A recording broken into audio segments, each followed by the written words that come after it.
Hello guys, আজ হঠাৎই ইচ্ছে হলো একটু মায়ের মন্দিরে যাওয়ার। তো রেডি হয়ে চলে এসেছি আমার এক সঙ্গীর বাড়িতে, যিনি আমার সাথে যাবেন আর কি। কিন্তু এসে দেখি তিনি এখনও রেডি হয়ে উঠতে পারেননি।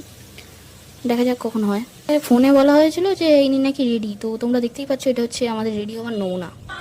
তো মায়ের মন্দিরে চলে এসেছি, তো তোমরা দেখো মায়ের মুখটা কত সুন্দর করে সাজানো আছে।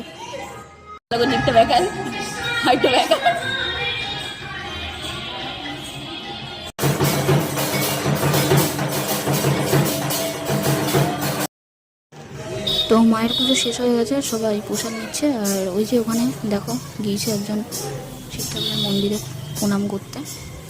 তো মনে মনে এটাই চাইছে, হে ভগবান, হে বাবা, আমি যেন তোমার মতো একটা বর পাই, আমাকে তোমার মতো একটা বর দাও। বুঝতে পারছো ভক্তিটা কোথায়। আজকের ব্লগটা এই পর্যন্ত ছিল। ভালো লাগলে অবশ্যই লাইক করো। আবার দেখা হচ্ছে নেক্সট ব্লগে। টাটা।